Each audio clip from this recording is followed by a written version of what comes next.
ഇപ്പം ഞാൻ പറഞ്ഞില്ലേ, ഞാനില്ലാത്ത കാലത്തും എന്ന് പറഞ്ഞിട്ടൊരു സാധനം. സാധാരണ രീതിയിൽ നമ്മളൊക്കെ പലപ്പോഴും പറയുന്ന ഒരു ഫ്രേസാണത്, ഞാനില്ലാത്ത കാലത്ത്. സലാം ബുദംസ്. കുറേ കാലത്തിന് ശേഷമാണ് നമ്മൾ കാണുന്നത്. അതിൻ്റേതായിട്ടുള്ള പ്രശ്നങ്ങൾ എനിക്കുണ്ടാവും, നിങ്ങൾക്കുണ്ടാവും. എനിക്കൊരുപാട് മാറ്റങ്ങൾ വന്നിട്ടുണ്ട്. അയ്യോ ഇതെന്താ ഇങ്ങനെ എന്ന് ചിന്തിക്കുന്ന ആളുകളുണ്ടാവും. എനിക്കെങ്ങനെയാണ് അങ്ങോട്ട് പിന്നെ സംസാരിക്കേണ്ടത് എന്നുള്ള ഒരു കൺഫ്യൂഷനിലാണ് ഞാനുള്ളത്. കാരണം എനിക്കൊരു സ്റ്റാർട്ടിങ് ട്രബിൾ ഉണ്ട്. സംസാരിക്കുമ്പോൾ ക്യാമറയെ ഫേസ് ചെയ്യാൻ ബുദ്ധിമുട്ടുണ്ട്. അത് വേറെ ഒന്നും കൊണ്ടല്ല, കുറേ ഗ്യാപ്പ് എടുത്തിട്ട് ക്യാമറ ഫേസ് ചെയ്യണം ഞാൻ. ഇനിയൊരു ഡിലേ ഇടുന്നതിനോട് എനിക്ക് തീരെ യോജിപ്പില്ല. ഇനി നിങ്ങളുടെ അടുത്ത് സംസാരിച്ച് തുടങ്ങണം, വീണ്ടും പഴയ പോലെ ആവണം. എന്നാലേ മാനസികമായിട്ടും ശാരീരികമായിട്ടും ഞാൻ ഓക്കെ ആവുള്ളൂ എന്നുള്ളത് എനിക്കറിയാം. അതുകൊണ്ട് വീണ്ടും വെപ്പ് സുൽത്താനിൽ ഞാൻ വന്നതാണ്. ഇങ്ങനൊരു തിരിച്ചുവരവ് ഞാൻ പ്രതീക്ഷിച്ചിട്ടുണ്ടായിരുന്നില്ല. അത് ചിലപ്പം ഇനി ഇവിടുന്ന് അങ്ങോട്ടേക്കുള്ള എൻ്റെ സംസാരത്തിലും ഞാൻ പറയാൻ പോകുന്ന വിഷയങ്ങളിൽ നിങ്ങൾക്ക് മനസ്സിലായിട്ടുണ്ടാവും. എനിക്ക് പോലും ഉറപ്പുണ്ടായിരുന്നില്ല ഇങ്ങനൊരു റിട്ടേൺ. പല വലിയ പ്രശ്നങ്ങളിലൂടെയും കടന്നിട്ടാണ് ഞാൻ ഇവിടെ വരെ എത്തിയത്. പെട്ടെന്നൊരു ദിവസം നിങ്ങളുടെ അടുത്ത് പറയാമെന്ന് പറഞ്ഞു കഴിഞ്ഞാൽ വേറെ ഒന്നും കൊണ്ടല്ല, ഒരാളുടെ അടുത്ത് ചോദിക്കുകയാണ് എന്താ നിങ്ങളുടെ പ്രശ്നം എന്ന് വെച്ച് കഴിഞ്ഞാൽ അയാൾക്ക് പറയാനൊരു 10 മിനിറ്റ് വിഷയം ഉണ്ടാവുള്ളൂ. പക്ഷെ ഞാൻ അനുഭവിച്ച പ്രശ്നങ്ങളും ഞാൻ അനുഭവിച്ച ഒരു ട്രോമ ഉണ്ട്, അതിലേക്ക് പോകും. പ്രത്യേകിച്ച് മറ്റൊരാളോട് നമ്മൾ സംസാരിക്കുന്ന പോലെയല്ല നിങ്ങളടുത്ത് ഞാൻ സംസാരിക്കുന്നത്. നിങ്ങളടുത്ത് പറഞ്ഞു കഴിഞ്ഞാൽ ഈ വീഡിയോ വരുമ്പോൾ ചിലപ്പോൾ സാധാരണ രീതിയിൽ പറയുകയാണെന്നുണ്ടെങ്കിൽ എനിക്ക് പറയാമായിരുന്നു, ലക്ഷക്കണക്കിന് ആളുകൾ കാണുന്നു, ഈ വീഡിയോൻ്റെ കാര്യം എനിക്കറിയില്ല, ഇനി ഇവിടെ നിന്ന് അങ്ങോട്ടേക്കുള്ള കാര്യം എനിക്കറിയില്ല. ചിലപ്പോൾ 1000-ങ്ങളായിരിക്കാം, ചിലപ്പോൾ 100-കളായിരിക്കാം, ചിലപ്പോൾ 10-കളായിരിക്കാം, ചിലപ്പോൾ ഒരാളായിരിക്കാം. എന്തായാലും വെപ്പ് സുൽത്താൻ എന്ന് പറയുന്ന ചാനലിൻ്റെ പിന്നിലിരിക്കുന്ന എന്നെപ്പോലെ വ്യക്തിയെ ഇഷ്ടപ്പെടുന്ന ഒരാളോടായിരിക്കും ഞാൻ സംസാരിക്കുന്നുണ്ടാവുക. അതിൻ്റെ കാരണം ഞാൻ തന്നെയാണ്. കാരണം കഴിഞ്ഞ ഒരു 2 മാസത്തിനടുത്തായിട്ട് വെപ്പ് സുൽത്താൻ്റെ വീഡിയോസ് ഇല്ല. ഈ കഴിഞ്ഞ 1 മാസം മുമ്പേ അമ്മയുടെ ഒരു സീരീസ് വന്നിട്ടുണ്ടായിരുന്നു. അതുപോലും ഞാൻ ആഗ്രഹിച്ചിട്ട് ചെയ്തൊരു സാധനമല്ല. എൻ്റെ മനസ്സിൽ അത്രത്തോളം വിഷമമുണ്ടെന്ന് തോന്നിയിട്ട് അമ്മയായിട്ട് ഇങ്ങോട്ട് പറഞ്ഞ കാര്യമാണ്, എടാ എന്നാൽ ഞാൻ കുറച്ച് കഥകൾ പറഞ്ഞാലോ, അപ്പോഴെങ്കിലും ചാനൽ ലൈവ് ആവുമല്ലോ, ഓക്കെ എന്ന് പറഞ്ഞിട്ട് ഞാൻ റെക്കോർഡ് ചെയ്തിട്ട് ചെയ്തതാണ്. അതിൻ്റെ പിന്നിൽ വേറൊരു കാരണം എന്താണെന്ന് വെച്ച് കഴിഞ്ഞാൽ എനിക്ക് ക്യാമറയുടെ മുമ്പിൽ നിങ്ങളുടെ മുമ്പിൽ വരാൻ ഇപ്പം എങ്ങനെയാണ് ഞാൻ പറയേണ്ടതെന്നുള്ളത് എനിക്കറിയില്ല. ഇപ്പം നിങ്ങൾ കാണുന്ന ഞാനുണ്ടല്ലോ, ഇതിനേക്കാളും പരിതാപകരമായിരുന്നു ഒരു 1.5 മാസം മുമ്പേ. എന്നെ കണ്ടു തുടങ്ങിയിട്ടുള്ള ആളുകൾക്കറിയാം, അത്യാവശ്യം സൈസുള്ള ഒരാളാണ് ഞാൻ ആയിരുന്നു പാസ്റ്റ്. ഇപ്പം അങ്ങനെയല്ല. എനിക്കൊരു ഇൻഫെക്ഷൻ വന്നിരുന്നു, ഒരു പൾമണറി ഇൻഫെക്ഷൻ വന്നിരുന്നു. അതിനെ ഒറ്റ വാക്കിൽ പറയുമ്പോഴാണ് പൾമണറി ആവുന്നത്, പക്ഷേ അതൊരു വലിയ സംഭവമായിരുന്നു. ഞാൻ ഏറ്റവും കൂടുതൽ സന്തോഷിച്ചൊരു വിഷയമാണ്, ഞാൻ സംസാരിക്കുമ്പം ഈ എന്താ പറയുക, കണക്ഷൻ വിട്ടു പോകുന്നതായിട്ട് നിങ്ങൾക്ക് തോന്നുന്നുണ്ടെങ്കിൽ വേറെ ഒന്നുമല്ല, ഞാൻ ഭയങ്കര ടെൻഷനിലാണ്. നമ്മൾ ഈ സ്റ്റേജ് ഫിയർ എന്നൊക്കെ പറയുന്നത് പോലെ കുറേ കാലത്തിന് ശേഷം ഒരു കാര്യം ചെയ്യുമ്പോഴുള്ള ഒരു ടെൻഷൻ എനിക്ക് ഭയങ്കരമായിട്ടുണ്ട്. പക്ഷെ ഞാൻ ഓക്കെ ആവും, എനിക്ക് ഓക്കെ ആവണം, ഓക്കെ ആയേ പറ്റൂ. അതുകൊണ്ടാണ് ഇന്ന് ഞാൻ ഈ നമ്മുടെ സ്റ്റുഡിയോയിലേക്ക് വന്നത്. ഇപ്പോൾ നിങ്ങളോട് ഞാൻ സംസാരിക്കുന്നത് 2024 ഡിസംബർ 30 ഇതിൻ്റെ ഒരു 2 മാസങ്ങൾക്ക് മുമ്പേ, അതായത് ഒരു ഒക്ടോബർ തുടക്കത്തിൽ ഈ റൂമിൽ നിന്ന്, നമ്മുടെ ഈ സ്റ്റുഡിയോയിൽ നിന്ന് അലറി വിളിച്ചുകൊണ്ട് ഇറങ്ങി പോയ ഒരാളാണ് ഞാൻ. അതിനൊക്കെ സാഹചര്യങ്ങളുണ്ടായിരുന്നു. എനിക്ക് ഈ മുറിയിലേക്ക് കയറണ്ട എന്ന് ഞാൻ പറഞ്ഞ് ഷൗട്ട് ചെയ്തിട്ട് ഞാനിവിടെ നിന്ന് ഇറങ്ങിപ്പോയിട്ടുണ്ട്. എൻ്റെ വൈഫിനറിയാതെ, എൻ്റെ അമ്മയ്ക്കറിയാതെ, എൻ്റെ മോനറിയാം, എൻ്റെ അച്ഛനറിയാം.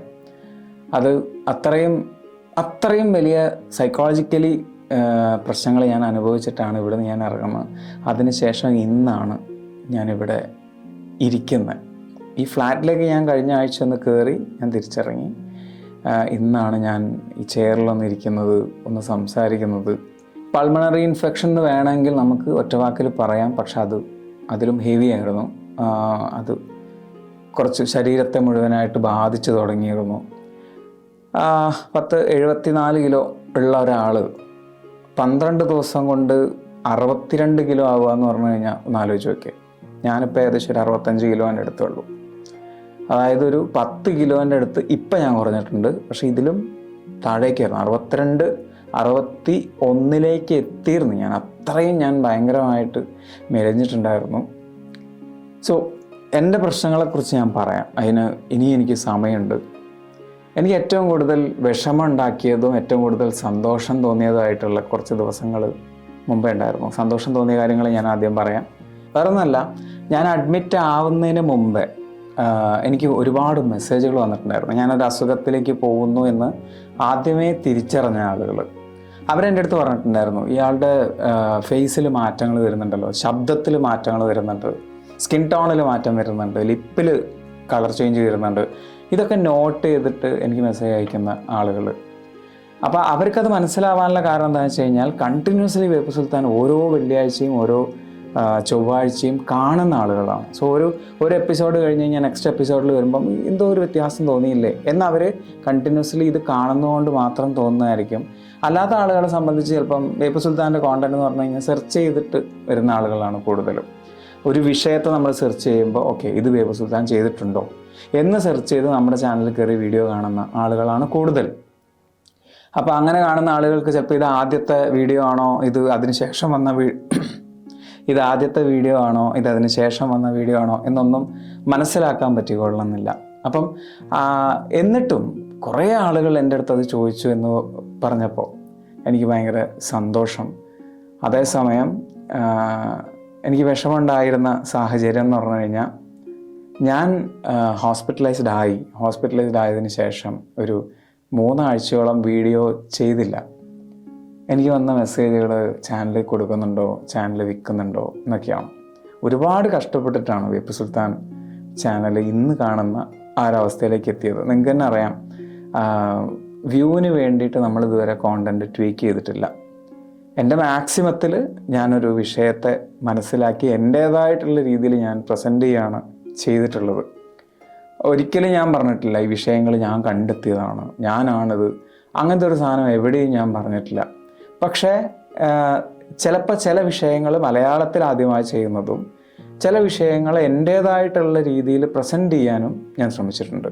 അങ്ങനെ ചെയ്യുന്ന കോണ്ടൻറ്റ്, പ്രത്യേകിച്ചും ഡാർക്ക്, ഇപ്പോൾ ഒരു 10 പേരുണ്ടെങ്കിൽ അതിൽ 2 പേർക്ക് മാത്രമേ ആ വിഷയങ്ങൾ കേൾക്കാൻ താല്പര്യം ഉണ്ടാവുള്ളൂ. അതിൽ തന്നെ കണ്ടിന്യൂസ്ലി ഈ വിഷയങ്ങൾ കേൾക്കാൻ ഇഷ്ടമുള്ള ആൾ ചിലപ്പോൾ ഒരാളെ ഉണ്ടാവുള്ളൂ. അങ്ങനത്തെ ഒരു സാഹചര്യത്തിൽ മലയാളികൾ, പ്രത്യേകിച്ച് മലയാളത്തിലാണ് നമ്മളിങ്ങനെ ഒരു കോണ്ടൻറ്റ് ചെയ്യുന്നത്, എന്നിട്ട് 5.5 ലക്ഷത്തോളം മലയാളികൾ ഈ വീഡിയോസ് കാണുന്നു അല്ലെങ്കിൽ സബ്സ്ക്രൈബ് ചെയ്യുന്നു എന്ന് പറയുമ്പോൾ അതൊരു വലിയ കാര്യമായിട്ടാണ് ഞാൻ കാണുന്നത്. കാരണം അതിൻ്റെ ഇടയിൽ നമ്മൾ ഒരു തരത്തിലുള്ള എൻ്റർടൈൻമെൻറ്റ് സാധനങ്ങളും ചെയ്തിട്ടില്ല. ഡാർക്ക് കോണ്ടൻറ്റ് മാത്രമാണ് നമ്മൾ ഫോക്കസ് ചെയ്തിട്ടുള്ളത്. സോ അത്ര കഷ്ടപ്പെട്ട് ചെയ്തിട്ടുള്ളൊരു ചാനൽ വിൽക്കുന്നുണ്ടോ എന്ന് ചോദിക്കുന്നത് എൻ്റെ മോനെ കൊടുക്കുന്നുണ്ടോ, എൻ്റെ കർണനെ കൊടുക്കുന്നുണ്ടോ എന്നൊക്കെ ആരൊക്കെ ചോദിക്കുന്ന പോലെ എനിക്ക് ഫീൽ ചെയ്തു. പക്ഷെ അത് അവരെ സംബന്ധിച്ചിട്ട് അവർ ചിലപ്പം ചിന്തിച്ചിട്ടുണ്ടാവില്ല. ആ ആളിനോട് ഞാൻ പറഞ്ഞു, ഒരിക്കലും ഞാൻ അതിനെക്കുറിച്ച് ചിന്തിക്കുന്നില്ല. ഇല്ലെങ്കിൽ ഇല്ല, അത്രയേ ഉള്ളൂ. അല്ലാതെ ഞാൻ ചാനൽ വിൽക്കുന്നില്ല. നാളെ എപ്പോഴെങ്കിലും ഒരു ട്രോൾ ചാനലായിട്ട് വേപ്പ് സുൽത്താൻ മാറാൻ പാടില്ല. അത് ഞാനില്ലാത്ത കാലത്തും ആ ചാനൽ അങ്ങനെ തന്നെ നിൽക്കണം എന്ന് ഞാൻ ആഗ്രഹിക്കുന്നുണ്ട്. ഇപ്പോൾ ഞാൻ പറഞ്ഞില്ലേ, ഞാനില്ലാത്ത കാലത്തും എന്ന് പറഞ്ഞിട്ടൊരു സാധനം സാധാരണ രീതിയിൽ നമ്മളൊക്കെ പലപ്പോഴും പറയുന്ന ഒരു ഫ്രേസാണത്, ഞാനില്ലാത്ത കാലത്ത്. ഞാൻ ഒരു മാസത്തോളം, അതായത് ഹോസ്പിറ്റലൈസ്ഡ് ആവുന്നതിൻ്റെ 1 മാസത്തോളം ഏറ്റവും കൂടുതൽ എൻ്റെ മനസ്സിലിട്ട് നടന്നിരുന്ന ഒരു സാധനമാണത്. ഞാൻ ഇല്ലാതായ എന്ത് ചെയ്യും, ഞാൻ എന്തുകൊണ്ട് ഇങ്ങനൊരു വിഷയം നിങ്ങളടുത്ത് സംസാരിക്കുന്നത് വെച്ച് കഴിഞ്ഞാൽ അത്രയും വലിയ പ്രശ്നങ്ങളിലൂടെ, അത്രയും വലിയ മാനസിക പ്രശ്നങ്ങളിലൂടെ. വേറെ എനിക്ക് അങ്ങനത്തെ പ്രശ്നങ്ങളൊന്നുമില്ല. ഫാമിലി എൻ്റെ കൂടെ തന്നെയാണ്. എൻ്റെ അച്ഛനും അമ്മയും എൻ്റെ ഭാര്യയും എൻ്റെ മോനും എൻ്റെ ചേച്ചിയും ഫാമിലി എല്ലാവരും ഫുൾ ടൈം എൻ്റെ കൂടെ തന്നെയാണ്. അവർ മറ്റൊരു വീട്ടിലാണ് താമസിക്കുന്നത് എങ്കിലും എനിക്കൊരാവശ്യം വരുമ്പോൾ അവരെൻ്റെ കൂടെ തന്നെ ഉണ്ട്. എൻ്റെ അച്ഛനും അമ്മയും എൻ്റെ ഭാര്യയും എൻ്റെ മോനുമാണ് ഇപ്പോൾ എൻ്റെ കൂടെ താമസിക്കുന്നത്.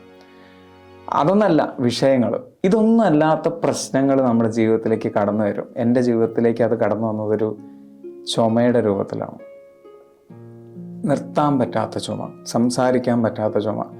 നിങ്ങൾക്ക് അറിയുമോ എന്നുള്ള അറിയില്ല, കാരണം ബേപ്പു സുൽത്താൻ്റെ വീഡിയോയ്ക്ക് എത്ര സമയം നിങ്ങൾ ചിലവഴിക്കുന്നു എന്നെന്നോട് ചോദിക്കുന്ന ഒരുപാട് ആൾക്കാരുണ്ട്. ആ വീഡിയോയ്ക്ക് സമയം ചിലവഴിക്കുന്നത് അതിൻ്റെ കോണ്ടൻറ്റ് ക്രിയേറ്റ് ചെയ്യുക എന്നുള്ളിടത്താണ്. അതാണ് ഏറ്റവും കൂടുതൽ സിംഹഭാഗം എന്ന് പറയുന്നത് അതാണ്. വീഡിയോ ഷൂട്ട് ചെയ്യുന്ന പറഞ്ഞാൽ എന്നെ സംബന്ധിച്ചിട്ട് കഷ്ടിച്ചൊരു 1.5 മണിക്കൂർ പ്രോസസ്സ് മാത്രമേ ഉള്ളൂ. വെള്ളിയാഴ്ചകളിൽ വീഡിയോ ചെയ്യുകയാണെന്നുണ്ടെങ്കിൽ ഞാൻ വ്യാഴാഴ്ചയോ അല്ലെങ്കിൽ ബുധനാഴ്ചയോ ഒരു 1.5 മണിക്കൂർ കൊണ്ട് ഷൂട്ട് ചെയ്ത് വെച്ച് എഡിറ്റ് ചെയ്യാൻ ഞാൻ കുറച്ച് ടൈം എടുത്ത്, മീൻസ് ഫ്രീ ടൈമിൽ എഡിറ്റ് ചെയ്ത് വെള്ളിയാഴ്ച ആകുമ്പോഴത്തേക്ക് അപ്ലോഡ് ചെയ്ത് വെക്കാറാണ് സാധാരണ പതിവ്. പക്ഷേ ഒരു 2024 ഏപ്രിൽ മാസം മുതൽ ഞാനൊരു വീഡിയോ ഷൂട്ട് ചെയ്യാൻ 4 മണിക്കൂറിൽ കൂടുതൽ എടുക്കാറുണ്ട്. അത് കൂടി വരികയായിരുന്നു. ഒരു ദിവസം റീസെൻ്റ്ലി, അതായത് ഒരു സെപ്റ്റംബർ മാസം എത്തുന്നതിന് മുമ്പേ, അതായത് ഒരു ഓഗസ്റ്റ് സെപ്റ്റംബറിലൊക്കെ ഞാനൊരു വീഡിയോ ഷൂട്ട് ചെയ്യുന്നത് 5 മണിക്കൂറൊക്കെയാണ്. എന്താ കാരണം വെച്ച് കഴിഞ്ഞാൽ ഒരു വരി ഞാൻ പറഞ്ഞാൽ ഞാൻ ചുമച്ചുകൊണ്ടിരിക്കും, ശ്വാസം പോവും എനിക്ക്. ചുമയ്ക്കുക എന്ന് പറയുമ്പോൾ ഞാൻ അവസാനമായിട്ട് അല്ലെങ്കിൽ എൻ്റെ ഓർമ്മയിൽ കണ്ടിന്യൂസ്ലി ഞാനൊരു വരി സംസാരിച്ചത് വൈറലാണ്. അത് സൂപ്പർ ഫാമിലീൻ്റെ സ്റ്റേജിലാണ്.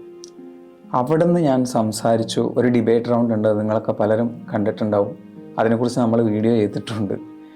ആ ഒരു എപ്പിസോഡ്, ആ ഒരു ഡിബേറ്റ് സെഷനിൽ ഞാൻ സംസാരിച്ചതിന് ശേഷം എനിക്ക് കോൺഫിഡൻ്റ് ആയിട്ട് എൻ്റെ ക്യാമറയുടെ മുമ്പിലോ ഒരു ആളെടുത്ത് സംസാരിക്കുക, എൻ്റെ ഫാമിലിയിലോ സംസാരിക്കാൻ പറ്റിയിട്ടില്ല. ഒരു വരി പറയുമ്പോഴത്തേക്ക് ചുമ വരിക. അമ്മയുടെ വിശ്വാസപ്രകാരം, അല്ലെങ്കിൽ എനിക്ക് ചുറ്റുമുള്ള അമ്മയുടെ പ്രായത്തിലുള്ള അമ്മയുടെ അതേ വിശ്വാസങ്ങളുള്ള ചില ആളുകൾ, റിലേറ്റീവ്സ്, ചില ബന്ധുക്കൾ വിശ്വസിക്കുന്നത് അങ്ങനെ സംഭവിക്കുമ്പോൾ കണ്ണു പറ്റും.